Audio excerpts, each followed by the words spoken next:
Bueno, buenas tardes a todas y a todos, buenas tardes y bienvenidas y bienvenidos al espacio cultural de la Fundación Ortega Marañón, un nuevo espacio, un espacio fundamentalmente para la cultura, para el pensamiento y sin duda alguna también para la igualdad. Para nosotros hoy es un día importante, sobre todo porque hoy ponemos de largo y además exponemos este libro de exposición que hemos hecho con mucho cariño y con mucha dedicación y con mucho trabajo, que ha costado mucho, también hay que decirlo, pero que sobre todo refleja la importancia de lo que fue, sin duda alguna, la residencia de señoritas. Como bien saben, estamos aquí, esto fue la residencia de señoritas, bueno, esta parte no, esta fue la parte nueva, no nos vamos a engañar, sino la parte de allí, junto con el palacete, donde sin duda alguna María de Maeztu dio un mensaje y una acción permanente a la transformación, al cambio, a la cultura, a la educación, al pensamiento y sobre todo a la igualdad de oportunidades. En la inauguración de este espacio cultural, en este año, planteamos que las primeras exposiciones que se hicieran aquí en este nuevo espacio cultural fueran para aquellos valores fundamentales de lo que son esta casa. Por un lado, la igualdad de oportunidades y lo que fue la residencia de señoritas, y por otro lado, sin duda alguna, también lo que suponen nuestras dos personas que constituyen el nombre de nuestra formación, la Fundación Ortega Marañón, con una exposición de Ortega y una exposición de Marañón, y además con esa confluencia entre los dos como ciencia y pensamiento, como reza nuestra exposición. La exposición de la residencia de señoritas que inauguramos ahora en enero y que les podemos anunciar que en principio cerraba el 1 de julio, y va a ser una exposición temporal, se va a ampliar ya oficialmente hasta el 15 de octubre y va a estar abierta hasta el 15 de octubre, con lo cual el éxito que ha tenido hasta ahora esta exposición queremos que siga prorrogándose y siga teniendo las visitas que estamos teniendo y en el cual Noemí, nuestra directora de Relaciones Institucionales, está haciendo toda esa gestión para poner y difundir lo que es sin duda alguna esta exposición. Este es para nosotros el año María de Maeztu. Hemos tenido el sello, hemos tenido la moneda, hemos tenido esta exposición, pero vamos a seguir a más. Es decir, también les puedo anunciar que en el futuro, para el año que viene, también estamos trabajando en crear una nueva exposición, sin duda alguna, de la figura de María de Maeztu y lo que supuso también esta residencia y el empuje que ella le dio a este espacio.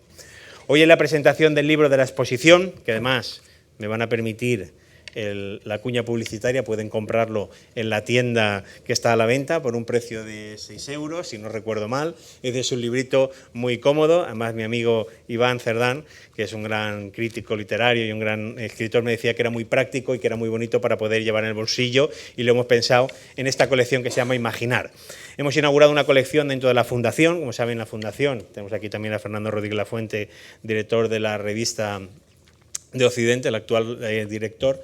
Es una colección que lo que pretendemos es eso, que la casa siga editando también pensamiento. En esta colección Imaginar, que será en esta colección de libritos, iremos haciendo distintas publicaciones relacionadas con las distintas exposiciones y actividades que venimos haciendo aquí en la Fundación. Decía, la residencia de señoritas. La residencia de señoritas es un ejemplo, sin duda alguna, de ese trabajo de María de Maeztu. Es sin duda alguna para mí, que he tenido la oportunidad de ser el comisario ejecutivo de la exposición, con la comisaria, con Margarita, de conocer ese trabajo de lealtad, de dedicación, de entender los proyectos colectivos, de entender el trabajo, el liderazgo y de cómo se construía, sin duda alguna, desde esa visión de conjunto, desde esa visión de unión entre las distintas partes frente a esa otra visión de entender que los proyectos son personales, sino que esto es un proyecto colectivo.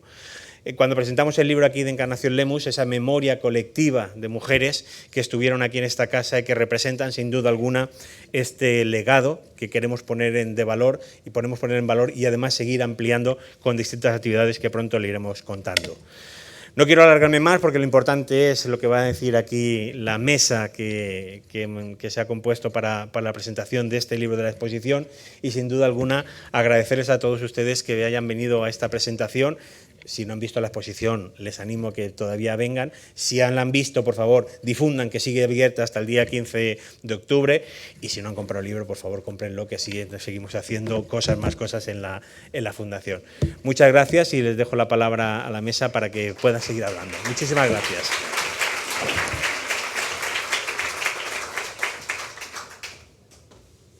Muy bien, pues buenas tardes. Gracias, Federico. Vamos a dar comienzo a la presentación precisamente de Motor de Igualdad. La Residencia de Señoritas 1915-1936, cuya autora y comisaria de la exposición y responsable de esa espléndida exposición que ustedes pueden ver es la profesora Margarita Márquez. En primer lugar, si os parece, voy a dar la palabra a Pilar Piñón, directora del Instituto Internacional, que es algo así como decir directora de un instituto hermano de esta casa, para los que aquí llevamos casi, como diría un antiguo presidente, José Valero Ortega, somos ya parte del mobiliario, y algunos se empeñan en que lo seamos, pues muy agradecidos de que estés aquí y, por favor, estás en tu casa. Muchas gracias, Fernando. Buenas tardes, yo también soy parte del mobiliario del instituto también. Bueno, mi agradecimiento a la Fundación Ortega, a Margarita Márquez por invitarme esta tarde.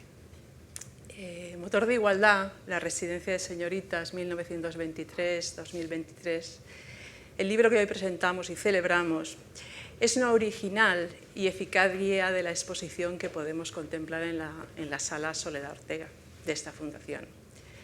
Publicado, como ha dicho Federico, en la colección Imaginar de la propia fundación, también es un relato de amena lectura, con entidad propia, que se puede leer independientemente de la visita a la exposición. Motor de Igualdad nos presenta un personaje ficticio, Olimpia Argüelles Smith, residente a partir de 1923, una española americana en toda regla, como ella misma se define, hija de norteamericana y asturiano, y es a través de su mirada la manera en la que el visitante o el lector se sumerge en esta atractiva parte de nuestra historia. El ritmo de narración facilita la lectura y las páginas corren fácilmente. Se trata, a mi modo de ver, de un eficaz recurso para explicar a las nuevas generaciones lo que supuso la residencia de señoritas y lo que supuso la residencia para aquellas primeras universitarias. Y responde a una pregunta natural en la actualidad. Es decir, esto es, ¿en qué se diferenciaba la residencia de señoritas de un colegio mayor como conocemos? También es sin duda una atractiva manera de acercar al público en general los frutos de la investigación y la documentación de archivo, en ocasiones frutos arduos.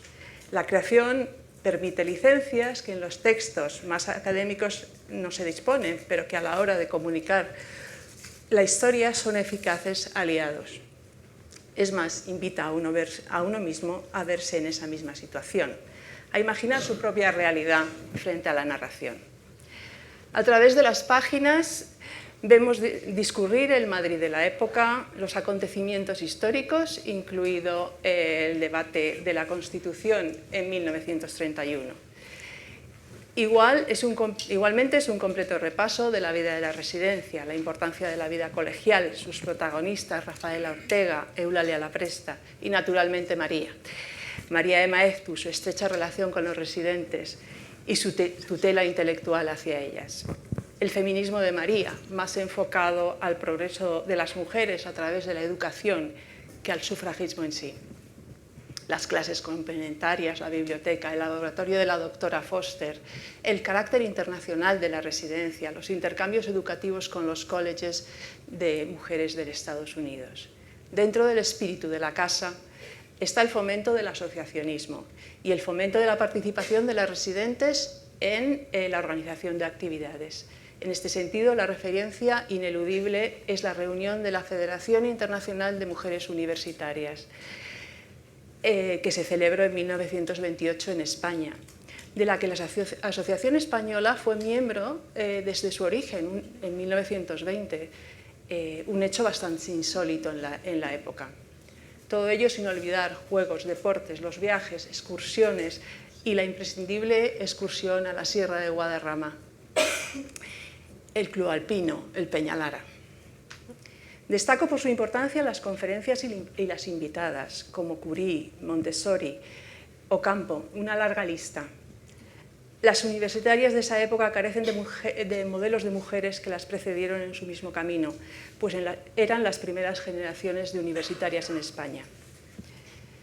Mención especial merece la referencia a Norteamérica en el relato.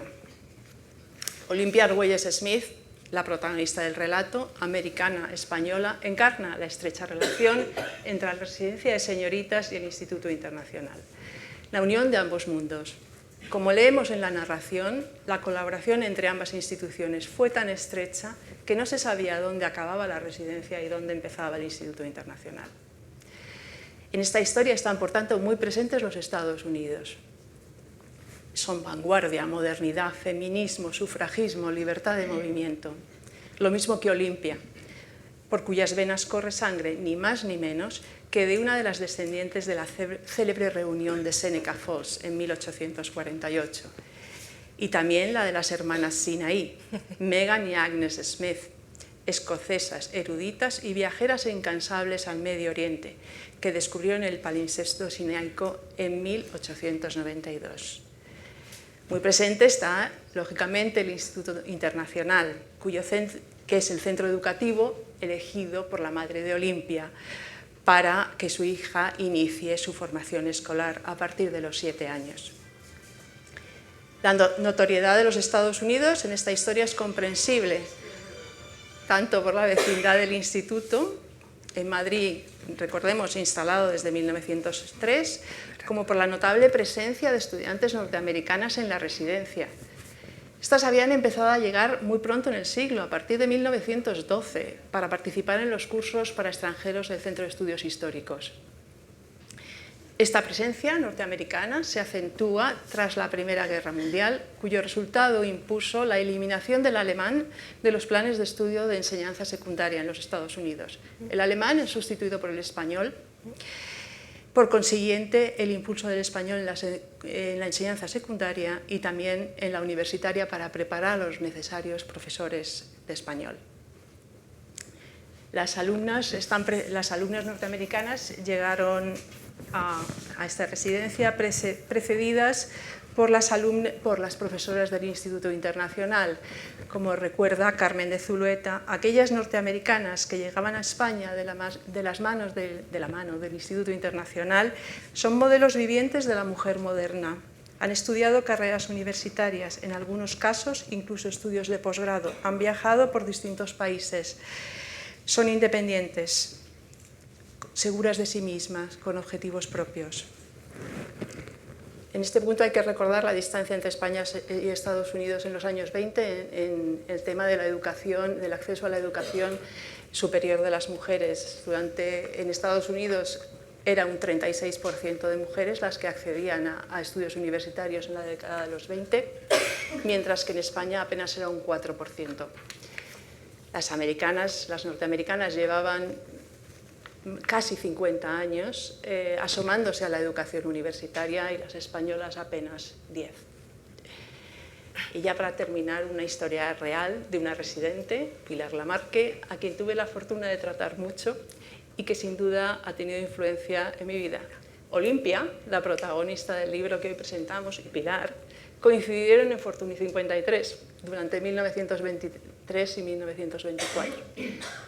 Pilar decía, cuando en 1922 vine a Madrid para preparar mi ingreso en el Cuerpo Superior de Archivos y Bibliotecas, mi familia me envió a un convento.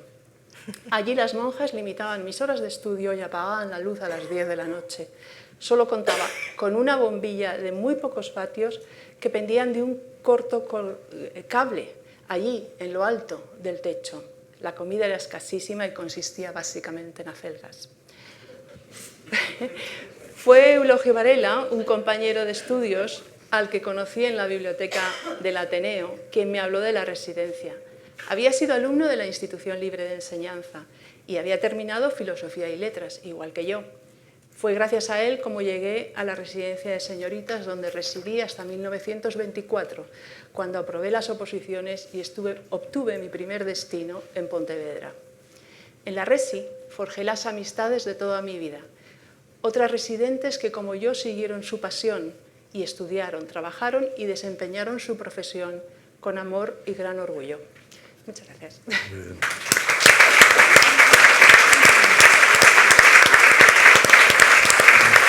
La cosa difícil. Muchas gracias, Pilar. Pues seguimos con Pilar. Pilar Foronda, escultora, muchísimas gracias por estar aquí. Tienes la palabra. Bueno, muchísimas gracias a la Fundación Ortega y Gasset, muchísimas gracias a Margarita por elegirme.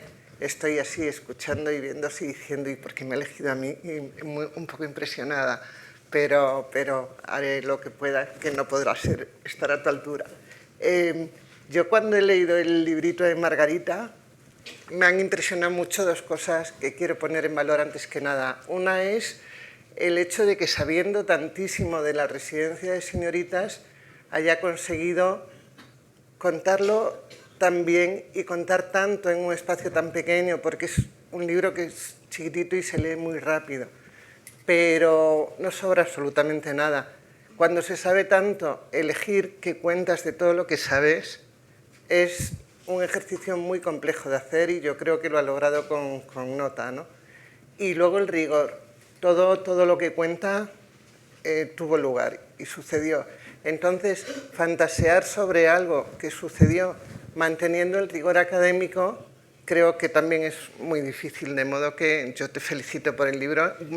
También un poco nos felicitamos a todas porque cada vez que se construye algo así, que es muy difícil de tirar abajo, ganamos todas, porque esta épica de las mujeres, sobre todo de esta primera parte del siglo XX que se vio truncada por el golpe de Estado, todavía no la hemos logrado recuperar, ¿no? Lo que se llama nuestra gestory, obviamente es nuestra historia global, pero específicamente la gestory de las mujeres en este juego que hacía Robin Morgan de cambiar el adjetivo, ¿no? de él a ella, para que quedara bien claro que había una historia creada por las mujeres, desde las mujeres, que era necesario rescatar y contar. Entonces, este libro entra dentro de este ejercicio que es absolutamente necesario para que nosotras también tengamos una épica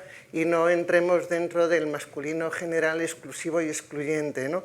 Que tengamos un espacio que nos ha sido robado en distintos momentos de la historia, o enajenado, o invisibilizado, borrado, etcétera. Tenemos como cientos de adjetivos ya, ¿no? Y todavía nos queda mucha tarea para ir rescatando a todas y cada una de las mujeres que en su momento fueron, ¿no? El caso de la residencia de señoritas engloba todo un círculo, pero luego tenemos muchas Luisas Carnés que no estuvieron en un lugar de tanto privilegio y que también es necesario que se vayan incorporando, pero es el trabajo de todas, de alguna manera. Entonces, me parece que estas dos cosas son como capitales a la hora de saber qué vamos a leer y luego continuar leyendo todo lo que vayas sacando, porque claro, es un filón impresionante y, bueno, expectante quedo.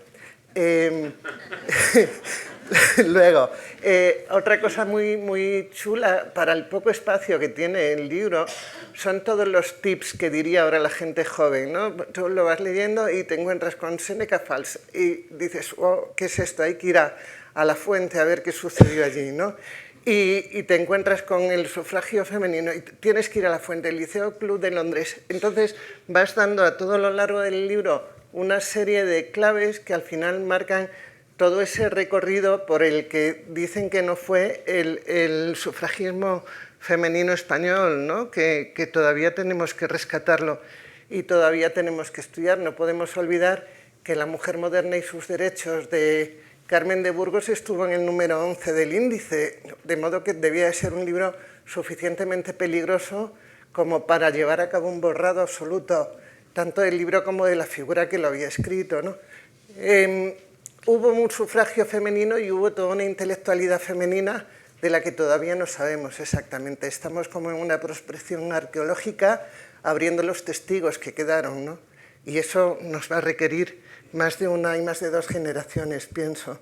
No voy a hacer lo que tú has hecho, que que lo tenía yo aquí apuntado, de enumerar todas aquellas protagonistas que aparecen de esa colaboración con Estados Unidos, que fue súper necesaria, porque nadie piensa solo. Esta construcción del genio solitario y todopoderoso no deja de ser una de las muchas falacias que nos han enseñado, porque nadie es una isla. Al final, para pensar necesitas el reconocimiento de la otra persona. Y una de las cosas que el patriarcado supo hacer muy bien es aislar a las mujeres para que no pudieran pensar la experiencia propia con otra mujer, cuando son experiencias que no siempre puedes compartir con el compañero de vida, que necesitas una igual para compartir. Y yo creo que eso fue algo que vio muy claro María de Maeztu. Ahora hablaríamos de un espacio no mixto, ¿no? Esa discusión de si los espacios no mixtos son necesarios o no son necesarios. Todavía la estamos teniendo, es algo que surge recurrentemente, porque en espacios no mixtos las mujeres hablan de cosas que en espacios mixtos no sucede, igual que los hombres en espacios no mixtos habláis de cosas que en espacios...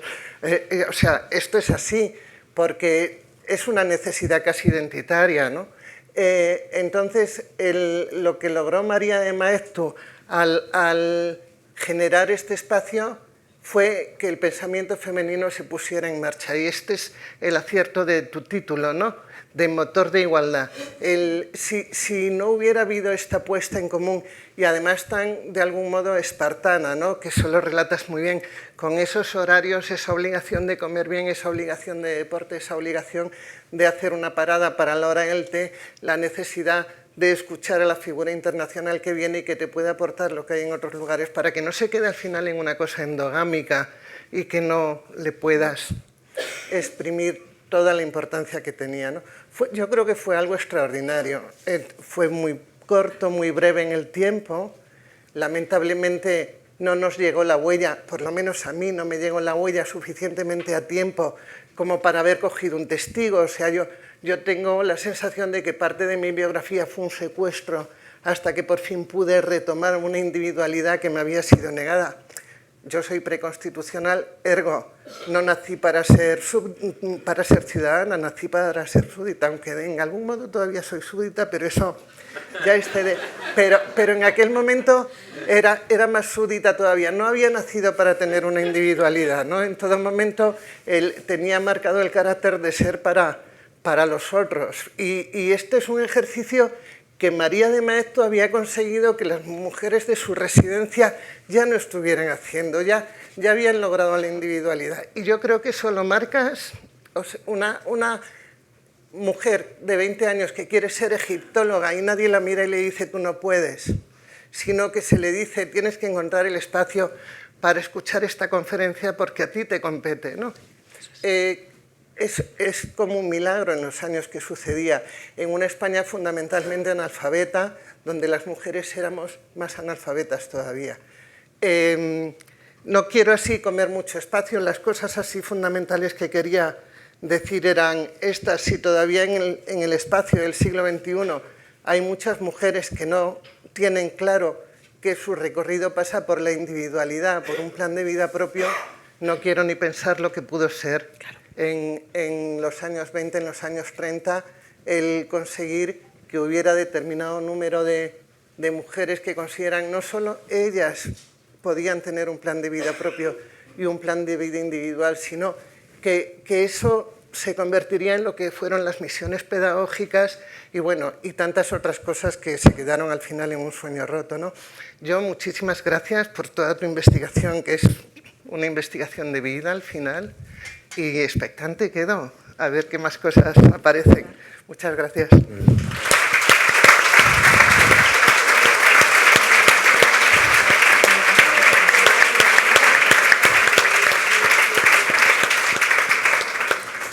Bueno, Margarita ha tenido la amabilidad y la generosidad de invitarme a participar en esta presentación y se lo agradezco enormemente. Margarita lleva muchos años en la Fundación, ha desarrollado trabajos importantes y responsabilidades importantes en la Fundación y ahora fundamentalmente está dedicada a la investigación y a trabajos como estos y su muy querida dedicación pedagógica en en la facultad. Así que, Margarita, muchas gracias. Pilar Foronda acaba de citar, quiero hacer un homenaje a alguien que podría haber estado muy ligado con María de Maeztu, pero en el siglo XXI, porque hace casi unas horas ha muerto Nucho Ordine, Premio Princesa de Asturias de Humanidades y Comunicación, que Pilar tiene un libro que se llama Nadie es una isla, porque efectivamente tú lo has citado, Nadie es una isla. Él buscaba, otro de sus libros importantes es la utilidad de lo inútil, refiriéndose precisamente a lo que nosotros muchos nos dedicamos, que es a las humanidades, ¿no? Y cómo las humanidades pueden cambiar radicalmente la vida de las personas y en la situación en que se encuentran. Tengo que decir que es verdad que es un librito por el formato, pero es un librazo por el contenido, porque, como se ha dicho, está documentado, pero tiene una agilidad narrativa que se lee con mucho agrado y sobre todo con mucha satisfacción, y sobre todo con algo que uno de los titulares de esta casa decía siempre, que era Ortega, que decía que la claridad era la cortesía del filósofo.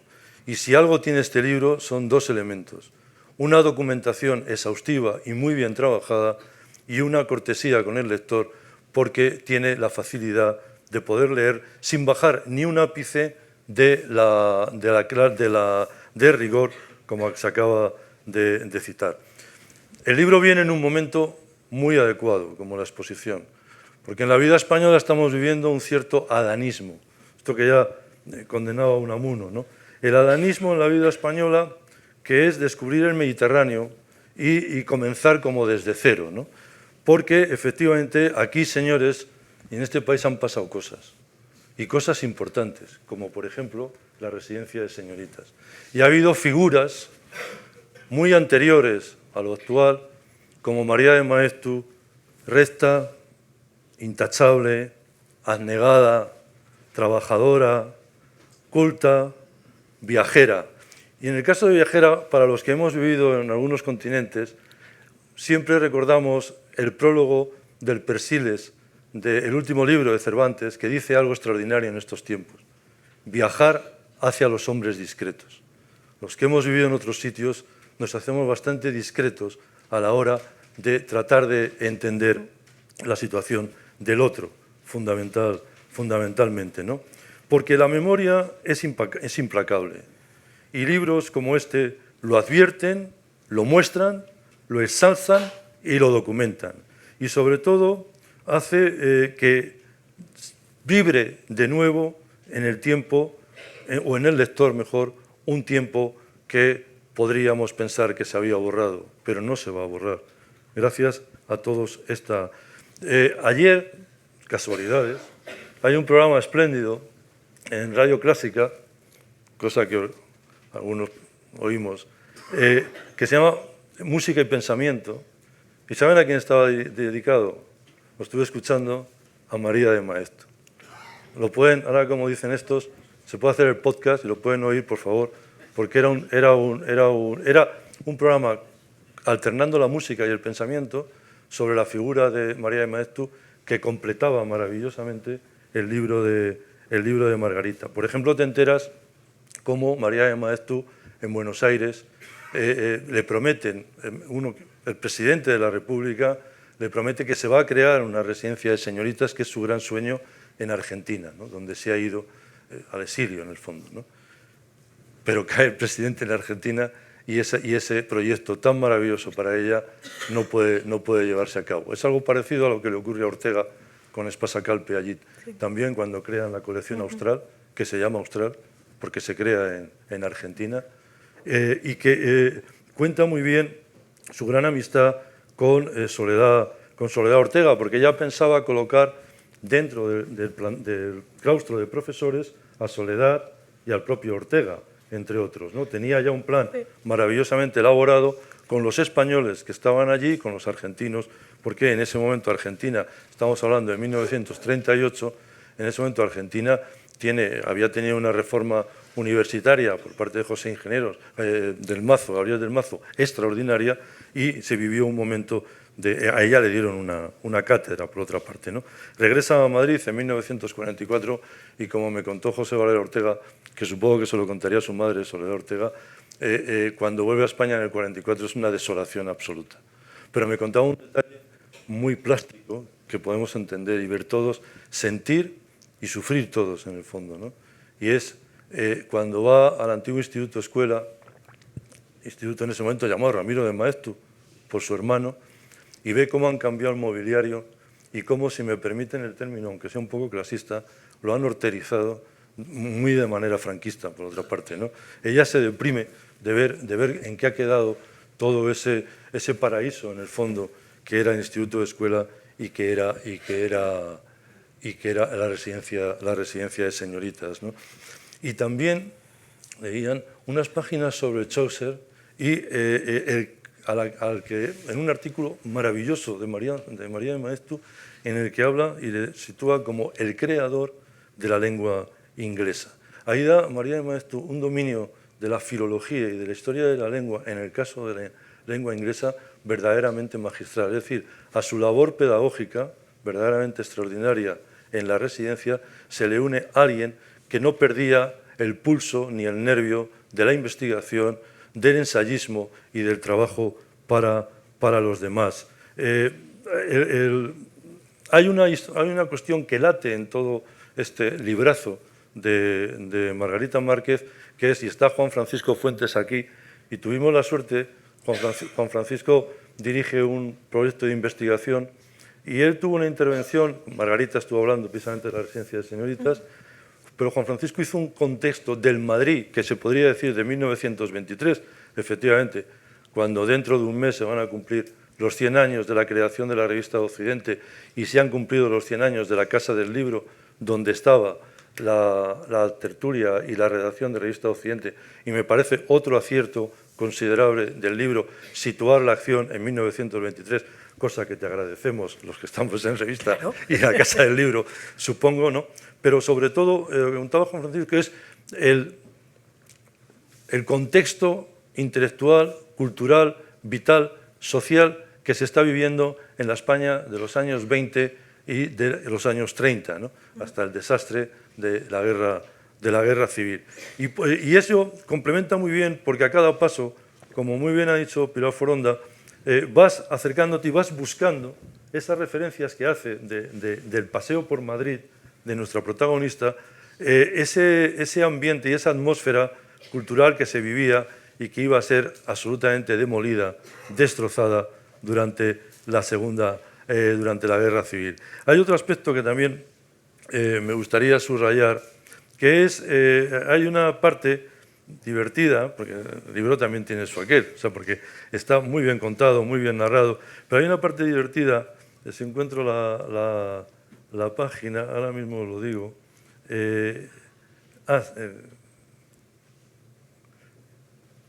hay un momento muy especial, que es cómo cuenta, cómo llega, léanlo por favor, cómo cuenta, qué genio narrativo, ¿no? Cómo cuenta el voto a favor de la mujer de Campoamor, sí, y cómo 3 residentes han conseguido entrar en la tribuna del Congreso y van siguiendo la intervención de Clara Campoamor, que por cierto no fue muy mayoritaria por la izquierda tampoco, o sea, por ningún lado, como muy bien ha dicho Pilar, ¿no? O sea, aquí esto parece que esto tenemos que seguir contándolo, ¿no? Porque, insisto, en este país han pasado cosas y a veces cosas buenas, ¿no? Como esta. Pero cuenta, y hay, si no recuerdo mal, tú me corriges, una de las residentes, 2 están escuchando el discurso de Clara Campoamor y otra se va al teléfono y les va contando lo que Clara Campoamor va diciendo y las otras apuntándolo para que se lo cuenten al resto de las compañeras en la residencia. Es un momento verdaderamente entrañable, ¿no? Porque cuenta muy bien lo que era la vida en la residencia, ¿no? La cuenta, además, uniendo 2 cosas fascinantes, que es la historia y la intrahistoria. Ese concepto Unamuno, recuerdan, ¿no? Como maravilloso, en el que se dice, la historia que nos cuentan es como las olas, como la superficie del mar, ¿no? Los grandes hechos, los grandes acontecimientos. Pero quien mueve la historia es lo que no aparece, lo que está por debajo, eso es la intrahistoria. Entonces aquí tenemos la historia, se está haciendo un momento extraordinario de la vida española, que es el voto de la mujer, y al mismo tiempo la intrahistoria, cómo se está contando en la residencia. Esto es un hallazgo narrativo. Y hay otro que yo creo que ha hecho también muy bien, aunque nos quedamos siempre con ganas de saber más, que hay un momento en que cuenta cómo cuando estaba el té, a la hora precisa y con los comentarios, pero a veces, si no estaba María de Maeztu, se les iba la mano a las residentes y empezaban a hablar de cosas que no estaban, digamos, dentro del protocolo ni de la ortodoxia que requerían esas conversaciones. Pero Margarita no nos cuenta nada. Por ahora. ¿De qué hablarían? Qué cosa más maravillosa, ¿no?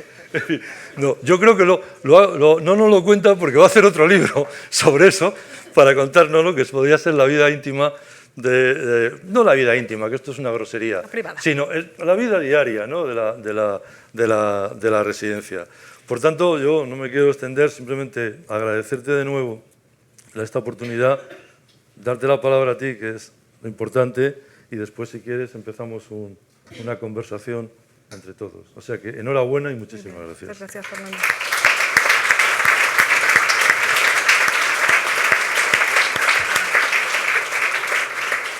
Bueno, probablemente yo sea la que menos tiene que hablar hoy, porque lo que yo tengo que decir está en las páginas, pero no lo digo solo yo. La idea de motor de igualdad es una exposición, lo ha explicado nuestro director cultural muy bien, una cuestión coral, tanto en la factura de esta exposición como en lo que pasó en la realidad. De hecho, Olympia Arway Smith es un personaje creado para no hablar de nadie en particular, porque solamente se puede hablar de la residencia de señoritas y de María de Maeztu, que es la residencia de señoritas personificada, ¿no? Miro para allá porque tenemos a la familia de María de Maeztu, a las tres les doy las gracias. Se preocupan mucho por mantener viva la vida y la imagen de su tía abuela. Gracias a las tres.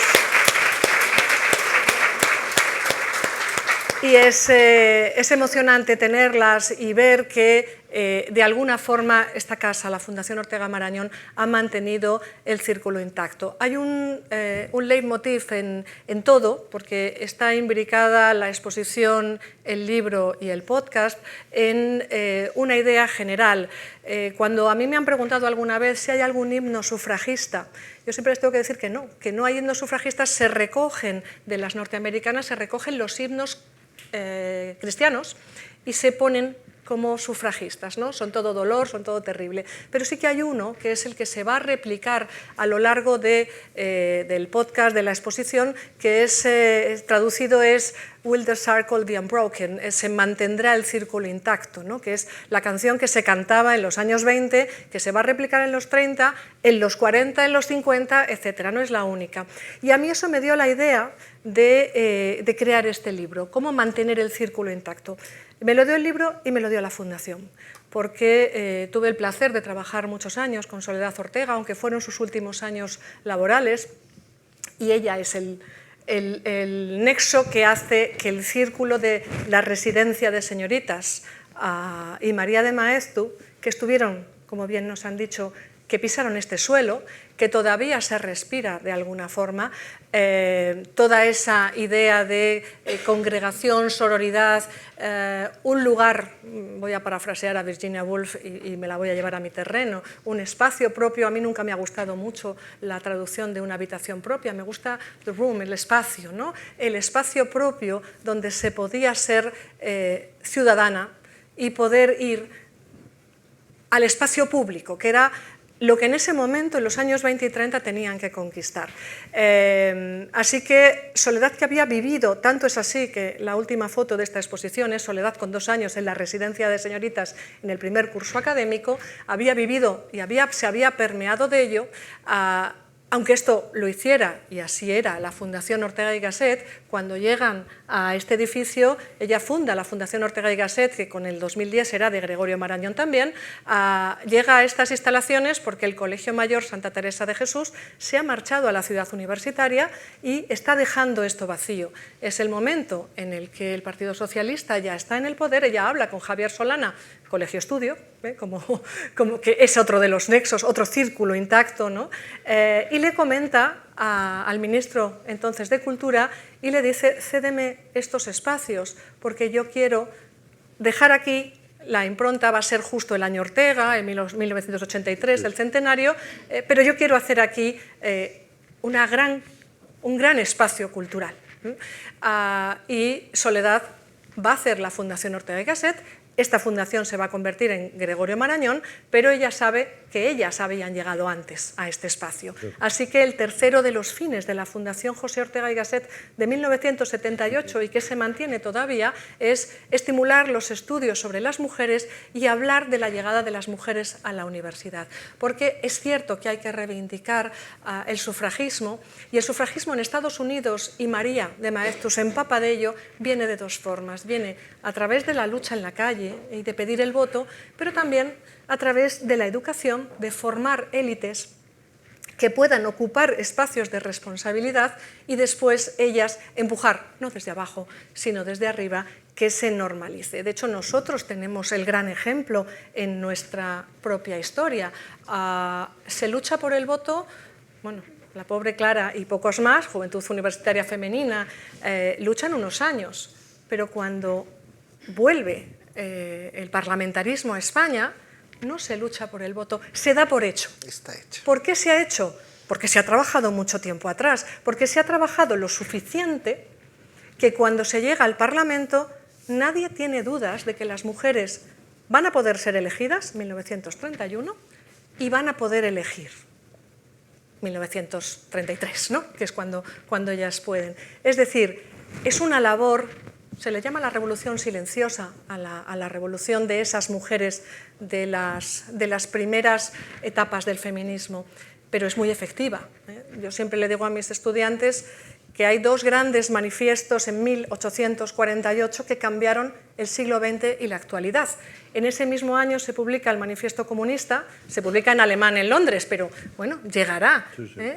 Y se publica la Declaración de Sentimientos de Seneca Falls, que es un remedo de lo que Olympe de Gouges, Olimpia de Gouges, como se le llama en España, perdón porque está aquí la casa de Velázquez y mi mal francés no sé, es el nombre que tiene nuestra protagonista. Se llama Olimpia con Y, no porque Olimpia se haga con Y en inglés, sino porque es un guiño a la que hizo los derechos de la ciudadana, ¿no? El Seneca Falls, yo no sé si ustedes han visto el manifiesto de Seneca Falls, pero es el remedo de la carta del We the People, fundadora de los Estados Unidos en mujeres, ¿no?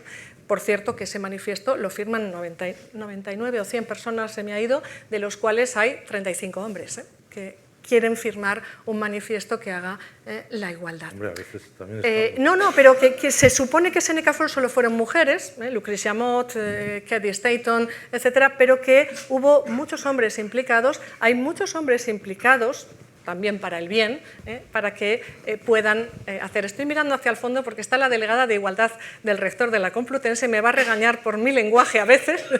Sí, Isabel y yo tenemos ese tipo de comentarios. Yo también soy preconstitucional, nací en el año 68 y así que no tengo esa educación del lenguaje. Pues si tú eres preconstitucional, yo soy Atapurca. Entonces. Bueno, pero... tan pre como yo, ¿no? No, ya quisiera. En fin, mi exposición no quiere ser nada escrito. Sí que quiero, porque de todos los miles de documentos que he leído en el archivo que esta fundación guarda tan bien y custodia de la residencia de señoritas, el 95% son cuestiones de lucha, dureza, todas positivas, todas animosas. Pero hay un par de documentos, el archivero y director de la biblioteca Jorge lo sabe bien, que son durísimos. De María de Maeztu es la parte oscura de la residencia, que es cuando ella tiene que expulsar, ¿no? Ella siempre decía, por motivos económicos nadie se va de esta residencia, por motivos de comportamiento y académicos sí, ¿no? Hay una que es por ingratitud.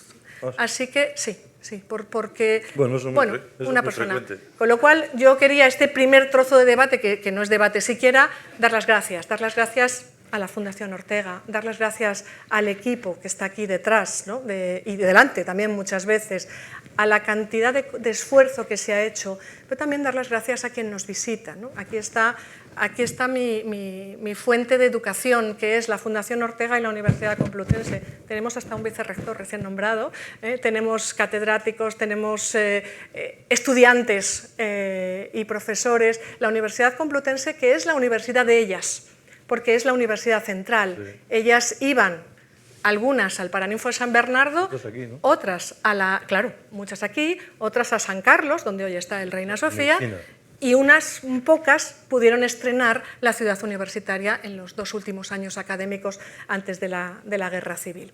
Así que quería dar las gracias a amigos, familia, pero también, bueno, a mi comité científico, que tanto han hecho, a patronos. Me quedaría corta porque la sala está con gente de pie, cosa que me da un poco de apuro estar yo aquí cómoda sentada y ver a la gente ahí de pie. Agradezco a todos los presentes. Les secundo a lo que ha dicho Federico Buyolo, el director cultural de esta fundación, a que visiten mucho la exposición. Esta exposición no se ve en una sola gira, ¿no? Hay que visitarla más veces. Los documentos están puestos porque sí, cada uno tiene un sentido, se ha elegido, se ha mirado, y por qué no, que disfruten de este libro, que hay una parte, yo sí lo quería explicar, aunque se ve porque hay diferente letra, es el principio de una novela. Esa novela, a mi vuelta a Estados Unidos, estará hecha, sí, Olimpia, pero Olimpia pasa por la residencia de señoritas, pero tiene mucha más vida.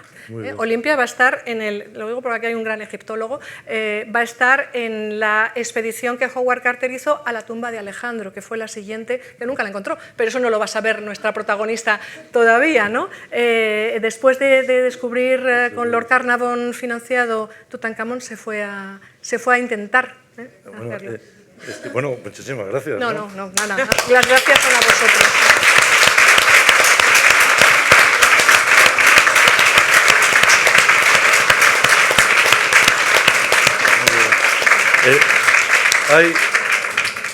Hay 3 momentos que cuentas que son precisamente cuando Olimpia no puede ir a la conferencia en la residencia de estudiantes de Howard Carter, sí. La importantísima visita del entonces presidente de la Segunda República, jefe del Estado, Niceto Alcalá Zamora, que iba a inaugurar el edificio de Filosofía y Letras, ¿sí?, después, sí, y la conferencia cumbre, que me imagino que habría tortas para entrar, casi como hoy, de Federico García Lorca, ¿no?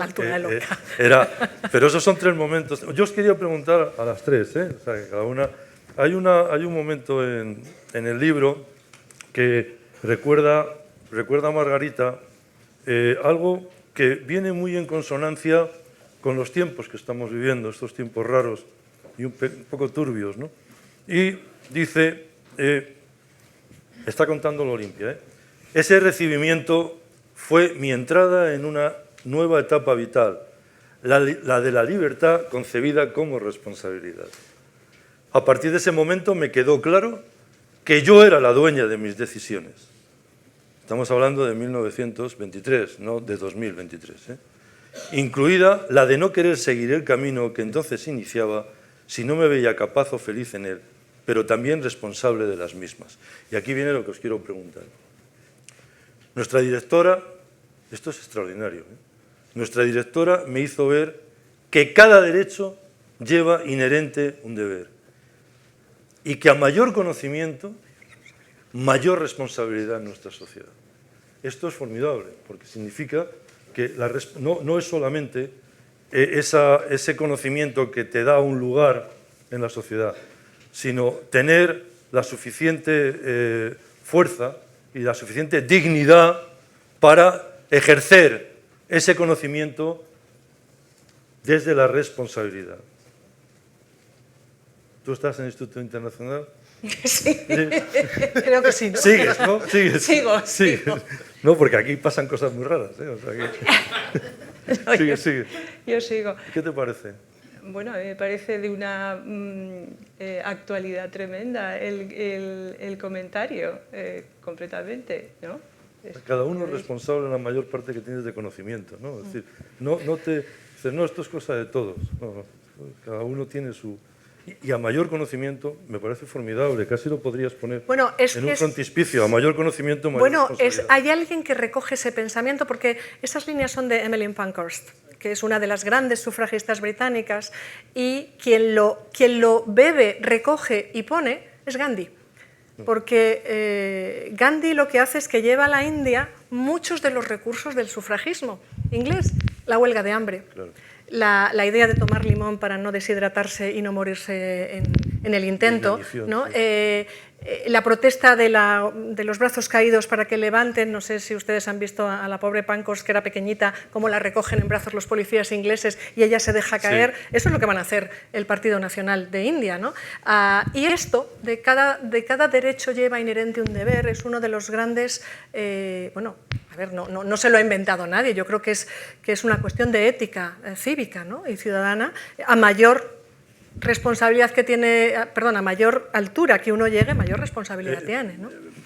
Pilar Foronda, pero María de Maeztu tiene una idea muy clara dentro del programa de estudios y del programa pedagógico que hay que llevar, y es el concepto del esfuerzo. Hay un momento en el que viene a decir que las cosas no se pueden hacer tan fáciles. Que esto de sumar con muñequitos, que hay que sumar con números. Yo creo que es que María de Maeztu tenía un desafío muy potente por delante, que lo he mencionado de algún modo antes, que era convertir a súbditas en ciudadanas. Exacto. O sea, Olimpia dice muy optimista que ya puede hacer lo que quiera, pero es mentira, hasta el año 33 no va a poder hacerlo. O sea, hasta que conseguimos la ciudadanía, cualquier acción jurídica tenía que pasar por un varón, fuera hermano, padre, hijo, o cuñado o marido, o el obispo si te hacías monja. O vete a saber. Pero no podías tomar decisiones de tipo jurídico, económico por ti sola. Ojalá. El pasaporte. Sí, todo. Las cuentas bancarias. Cualquier hasta movimiento, los años 80. Hasta los años claro, 80. Cualquier movimiento que requiriera tu firma. O sea, sin ciudadanía no eres persona jurídica. Si no eres persona jurídica, pues eres el equivalente a una mula, aunque suene un poco vasto, pero no dejas de ser un animalito al que hay que proteger. La minoría de edad de las mujeres todavía en montones de lugares del mundo se considera un hecho súper obvio y que no es planteable. Entonces María de Maeztu con lo que se enfrenta es con ese monstruo. Y es muy complejo porque estás revolucionando el sistema, porque lo que hicieron Clara Campoamor, María de Maeztu y sus compañeras fue muy revolucionario. Y además fue muy costoso de hacer a título personal, porque todas ellas, todo el magisterio, pero yo creo que para las mujeres se había abierto tal horizonte, era tan ilusionante todo, que el palo fue tremendo, ¿no? Y luego esos años de terror del 40 al 50, cuando viene María de Maeztu, es que yo no quiero ni pensar qué fortaleza de espíritu tenía que tener para sobrevivirlo, ¿no? Porque era el sueño roto, pero un sueño que es que habíamos tocado con los dedos, ¿no? Lo que ella plantea lo dice Stuart Mill sobre la libertad, y ahí ya está reflejado cómo la libertad conlleva una responsabilidad individual en la que todos y cada uno tenemos que hacernos cargo para que esa libertad, la propia y la ajena, puedan convivir. O sea, que no es una idea que ya se ha manejado mucho en el feminismo, ¿no? Igual que habéis mencionado antes, como hubo cómplices, pues Stuart Mill también creó ahí todo un pensamiento junto con Harriet Taylor y también lo reflejas en algo, ¿no? Y ya para terminar, yo creo que esta heroína se merece una película, Inés París, ¿no te parece? Yo lo que sí pensaba es que desde luego un documental sería... No, una serie. Hay un documental sobre los Mann, Thomas Mann, Heinrich Mann, etcétera, en el que hicieron una cosa muy atractiva para el espectador, que es el fusionar la ficción con la historia. Es decir, montar una historia, pero al mismo tiempo estar absolutamente todos los hechos que se van narrando o las situaciones que se van narrando, pues están plenamente documentadas, sí, claro, y contadas, que lo hacen muy atractivo para el espectador en el caso del del documental, ¿no? Oye, ¿me dejas leer lo del cotilleo? Porque Lo mismo ya no se lo compra. no, porque solo dice esto y lo voy a leer yo. O sea, esto no. Pero es que me hace gracia porque ha sido muy Lo dice un periódico, ¿eh? O sea, quiero decir, No, hay pero muchas cosas que yo no me invento. muy comedida, pero muy comedida. Atención, señores y señoras. También hubo tardes más díscolas por el espíritu, fíjense qué elegancia, por el espíritu guerrero y burlón, cosa muy madrileña. También hubo tardes más díscolas por el espíritu guerrero y burlón, podríamos decir hasta guasón, de muchas residentes, que hicieron que más de una pausa del té fuera finalizada abruptamente por el comportamiento nada correcto de las estudiantes, cuando se quedaban a solas y la conversación, su contenido, tono y volumen no era acorde con lo estipulado en esos encuentros. Hasta en la prensa se coló alguna de estas ocasiones. Pero nos deja, dice, pero fueron las menos. Las menos que las pillaran, ¿no? Sí, bueno, todo está conectado, quiero decir. En esa exposición lo que se ha hecho está conectado también que esto sea una mezcla entre la historia, la residencia y lo audiovisual. Claro. Porque no sé si quienes han visto la exposición, esto está hecho en 11 espacios, como si de repente echaran un fogonazo de flash a las 11 diferentes espacios en los que se divide esta exposición. Fue una gran idea de Soledad Ortega y de José Varela Ortega, su hijo, de hacer un libro sobre Ortega que se llama Imágenes de una vida, en la que iban las imágenes con breves comentarios. Eso ¿no? es. Aquí uno de los grandes aciertos ha sido el introducir y colocar como objeto de exposición los objetos de la residencia, ¿no? Y hay uno muy entrañable por algunas fotos que también hay, por lo que ha dicho Pilar Piñón y Pilar Foronda, que eran las excursiones a la Sierra de Guadarrama. Siempre que subimos a Navacerrada, verán ustedes que era donde generalmente se quedaban los 600 y se calentaban y todo el mundo tenía que ir a echar agua a la fuente de los geólogos, que era esa vieja idea de la institución libre de enseñanza de que para conocer un país hay que conocer el paisaje y el paisanaje, ¿no? Entonces yo tuve la suerte, un abuelo mío fue uno de los fundadores del Club Alpino Peñalara y me hizo mucha ilusión ver las tablas de esquiar que has colocado de las señoritas y la emoción que tenían las señoritas de las excursiones.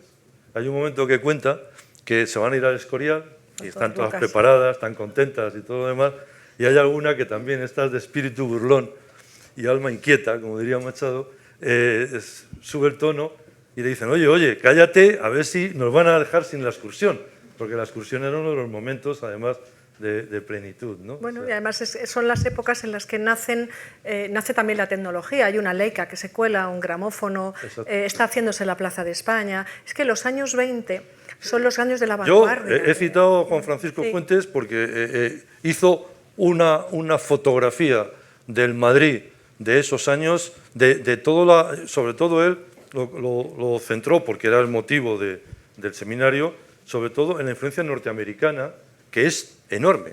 O sea, donde va a estar después el Consejo Superior de Investigaciones Científicas en la calle Duque de Medinaceli, enfrente de una de las fachadas laterales del Palace, había nada más y nada menos que un palacio de hielo, donde se pasaba por debajo de la calle Medinaceli y desde el hotel cruzabas al Palacio de Hielo.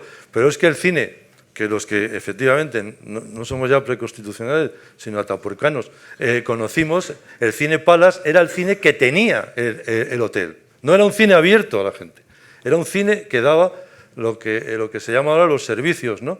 Las facilities del hotel. Es decir, es un Madrid, verdaderamente, el jazz, todo lo que cuenta Juan Francisco es espléndido, que te da el contexto de por qué, además, esta señorita... Otra cosa, oye, era mucho dinero... Algo les tiene que quedar para leer, ¿no? Era mucho dinero lo que pagaban al mes. 163 pesetas, Yo una habitación individual. Yo se lo he preguntado a José María... Es que no es una broma. Bueno, a un discípulo de José Luis García Delgado, a José María de Zaragoza, casi unos 3.000 euros al cambio. Claro, eso me parecía a mí. Lo que pasa estos eran quien podía pagarlo. Claro. Y quien podía pagarlo lo pagaba. Y quien no podía pagarlo se buscaba de donde fuera. Había becas también. Becas. Alguien me ha preguntado antes, ¿cuántas había? Pues es dificilísimo saberlo porque María de Maeztu, donde había una habitación donde cabían 3 camas, aunque estaba hecho para una sola residente, metía 3 para que pagaran 1/3. Y a lo mejor una de ellas becada parcialmente. Es decir, como he dicho antes, nadie se marcha de esta residencia por cuestiones económicas, ¿no? El talento hay que conservarlo y tenerlo. ¿Era muy caro? Pues sí, porque era caro. Es una época en la que... Era lo mismo que la residencia de estudiantes. Si piensan en el triángulo de oro de la residencia de estudiantes, que son Federico, grandes amigos hasta que se enfadan, como siempre, Federico García Lorca, Luis Buñuel y Salvador Dalí, los 3, fíjense, uno hijo de notario, como bien me dijo Fernando Castro, por eso, como era hijo de notario, sabía muy bien lo que valía la firma para pintar. El otro, hijo de indiano, Buñuel, y el otro, Lorca, hijo de terrateniente, es decir, que era también muy caro. Me vas a permitir con una diferencia, y es que todo, las mujeres, no estaba pensado que las familias pagasen la universidad a las mujeres. Es decir, mientras que a los chicos que habían discurrido, pocos, pero por siglos, por la universidad, la entrada de las mujeres era la primera vez que se hacía desde 1910 sin trabas legales, lo que significaba que esos 3.000 euros al cambio tenían que ser dados por madres y padres que no lo tenían estipulado como un gasto que hay que hacer. Sin embargo, a partir de los años 20 y 30 vemos muchas cartas de padres a María de Maeztu que le dicen: mi hija, mis hijas, hay gente que mete a 3 personas, 9.000 euros, estamos hablando, de tenderos, ferreteros, 1,5 millones. gente que hace... bueno, tú ya lo cuentas en pesetas, aquí ya no hay nadie que cuente en pesetas, pero o en duros, hazlo, ¿no? Es un esfuerzo económico inmenso, porque lo que quieren es dejarles un futuro a sus mujeres que no dependan de posibles mal matrimonios, de viudedades jóvenes o de fracasos económicos de ellos que ellas pueden llevar. Así que poner una farmacia a veces es mejor que un buen matrimonio. Y lo van a ir diciendo conforme van pasando las generaciones cada vez más, y además en carreras mejor cualificadas, ¿no? Mucho mejor una arquitecta, estoy pensando, Matilde Ucelay no viene a esta residencia porque vive en Madrid, pero su madre, que es una de las grandes fundadoras del Lyceum Club, sí tiene mucho interés en que ella vaya a muchas de las clases de María. Es decir, sí, eran iguales, pero no. Y luego una cuestión más, las norteamericanas, dólar peseta al cambio, 163 pesetas es una nimiedad. Así que María lo que recoge es que paguen las norteamericanas la habitación entera, y con eso ella va a sufragar a españolas cuyo cambio de peseta a dólar, bueno, algunos hemos vivido lo que era la peseta y el dólar y la cantidad de dinero que era, y ahora está casi en paridad, entonces era una diferencia enorme, ¿no? No, hay que pensar entonces que era una excelente pedagoga, una gran directora, una gran economista, una madre para todas prácticamente, y además una gestora extraordinaria. Bueno, probablemente la mejor mujer preparada de su época, y quizás incluyendo a muchos hombres también. Seguro, eso seguro. No hay más que verlos. A ver, preguntas. No creo, vamos un poquito... Si queréis decir... Y si no, ya cerramos, ¿no? No, yo... No, nos hemos teñido más o menos, bueno, me parece que el público... Pues si queréis hacer... Ahí hay una pregunta, por favor.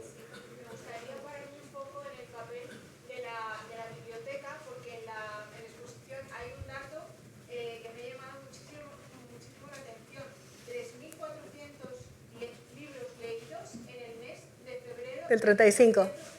Sí, ese era el número que les horrorizaba a las residentes, porque esos números luego se dividían por quienes estaban asistiendo en la residencia. Y si había alguna residente que quedaba en 0, libros sacados o leídos en la biblioteca, se apuntaba todo, una carta a sus padres diciendo: a la siguiente se la expulsa. Por motivos académicos sí se expulsaba. Sí, parece una barbaridad, pero demos cuenta que en ese momento los libros de texto son carísimos para comprar individualmente, ya pagan mucho. Así que todo lo que recibe en la residencia se consulta, se lee y a veces se tiene que devolver enseguida porque otro lo quiere. Y no te olvides de la falta de bibliotecas públicas. Sí, es la quinta, cuando se funden, que está ahí también el papel de la fusión de las bibliotecas del Instituto Internacional y la residencia, se convierte en la quinta biblioteca de Madrid. tenemos la Biblioteca Nacional y la Biblioteca del Palacio Real, Y la del Centro de Estudios Históricos. Y la del Ateneo.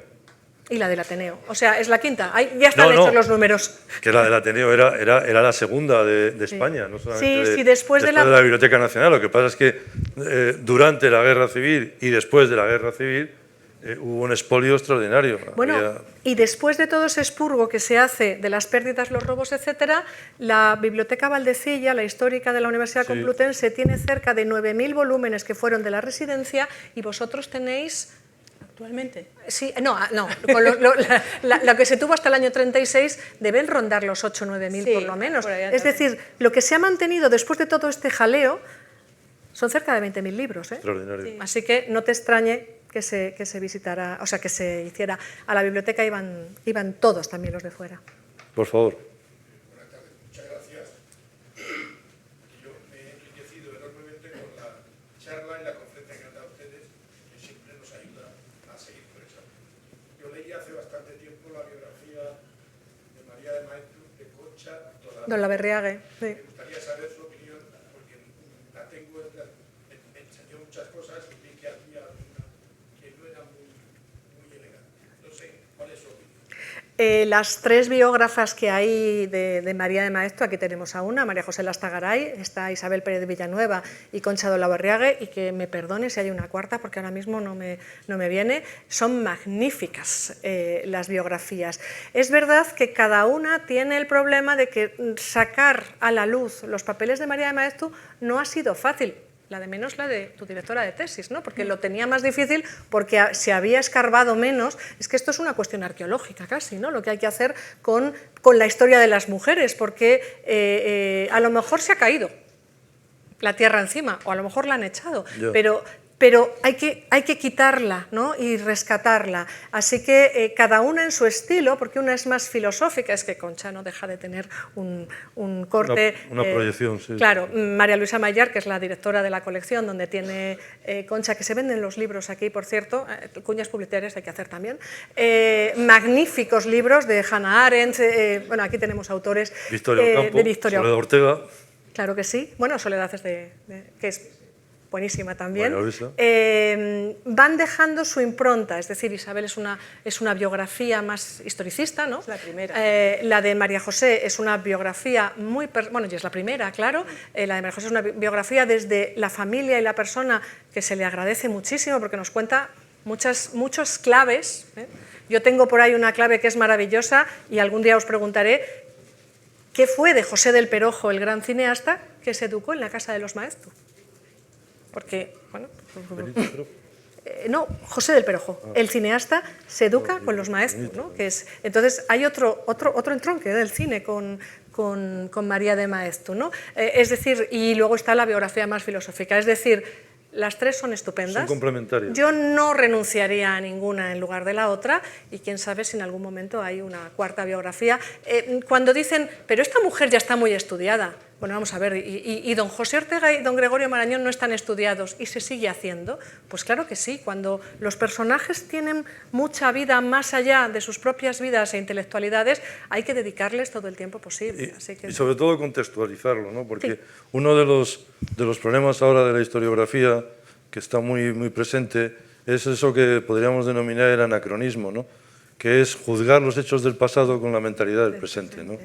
Y esto nos descoloca muchísimo, descoloca la memoria y nos hace despistarnos de lo esencial y lo vertebral, ¿no? Allí hay otra pregunta, por favor.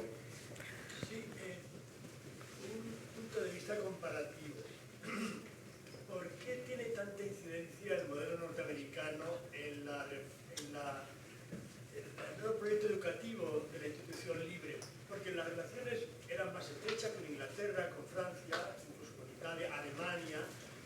¿Tiene que ver con la Primera Guerra Mundial? ¿Tiene que ver con el feminismo? Y segunda pregunta, ¿hay algún ejemplo parecido de contagio feminista en otros países de Europa con relación a Estados Unidos?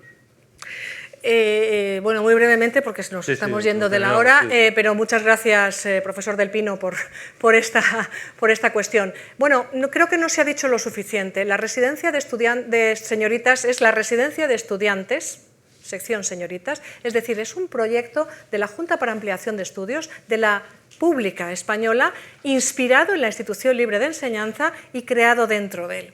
Pero tiene una impronta norteamericana que se la da el Instituto Internacional, y la relación que María de Maeztu tiene desde bastante antes de que haya una residencia de señoritas, porque ella es maestra en el año 13, eso en Olimpia sale, en el año 13 ya está ella de profesora. Ella, junto con la Pardo Bazán y con otros tantos, van a hablar con José Castillejo, con Ramón y Cajal, con toda la Junta, para, bueno, y ellos mismos están dándole la posibilidad y la oportunidad, que es una apuesta, no es una necesidad que haya una residencia para mujeres, de esos locales que se han quedado vacíos en Fortuny 30 cuando la residencia de estudiantes se mueve a la calle Pinar. Lo que pasa es que cuando María llega a la dirección de esa residencia de señoritas tiene mucho de norteamericano, ya ha conocido, la tesis doctoral de la profesora Pilar Piñón lo refleja muy bien, ella ha conocido a grandes maestras, grandes sufragistas a través de la educación, especialmente, y se va a permear de ello. De hecho, la gira que tiene en el año 19 es cuando ella empieza a expandir eso que se llama el Junior Year Abroad, que ahora hacen todos los norteamericanos y que en su momento son pioneras ellas, ¿no?, en hacerlo. Smith College. Smith College, el gran programa que hace lo que ahora replican todos los estudiantes norteamericanos y nosotros llamamos Erasmus, ¿no? O Erasmus Plus, si se quieren ir más allá de Europa. Es decir, son pioneras, son las mujeres las que empiezan con esto. Entonces, claro que hay una permeación enorme de las norteamericanas, entre otras cosas, porque donde se les dan grandes oportunidades para desarrollarse académica y después en la forma de docencia es en los Estados Unidos de América. Había influencia porque aquí el colegio de Crowley, por ejemplo, seguía las enseñanzas pedagógicas de Dewey, que estaban muy en España. A mí me contó Octavio Paz que él también había estudiado el bachillerato siguiendo el método de Dewey, que aquí estaba en Madrid, en el barrio, en este barrio prácticamente también, el colegio de Crowley, ¿no? O sea, yo creo que de todas formas, primero, muchísimas gracias de nuevo. Segundo, yo creo que a partir de la exposición y a partir de este librito de formato, librazo de contenido, ya podemos, yo creo que se debería hablar ya en régimen de igualdad, motor, ¿no?, tanto de la residencia de estudiantes como de la residencia de señoritas. Y yo creo que esta exposición y este estudio que ha hecho Margarita Márquez coloca por fin a la residencia de señoritas en el lugar que le correspondía dentro de la historia de España, que fíjense que además es el momento de lo que hemos denominado, que denominó el profesor José Carlos Mainer, la Edad de Plata, donde confluyen no solamente tres generaciones extraordinarias, entre 1898 y 1936, la del 98, la del 14, la de Ortega y Marañón, la del 27 de los Lorca, Buñuel, Dalí, pero también la del 36, porque el propio Miguel Hernández publica en la revista de Occidente la famosa la elegía Ramón. Soledad es parte del 36. Soledad es parte de la generación del 36. O sea que también en la residencia se dan esa presencia. Cuenta en el libro, ya no voy a decir más, no lo quiero destripar, pero cuenta en el libro. Es que, perdonen, pero es que me ha gustado mucho, me ha encantado, o sea, y entonces es una cierta pasión, ¿no? O sea, pero cuenta la visita de Azorín y Baroja una tarde, sí, que además le toca a la pobre Olimpia organizarla, y lo cuenta de maravilla. Así que muchísimas gracias. Para los que estén aburridos de la vida y piensen que esto es tremendo y están invitados mañana a una conferencia, vamos, también una mesa redonda como hoy, para celebrar los 100 años de la revista Occidente en este mismo lugar y a las 7 de la tarde. Pero hoy estamos con Motor de Igualdad, la residencia de señoritas, 1915-1936, Margarita Márquez. Enhorabuena, de verdad. Gracias a todos.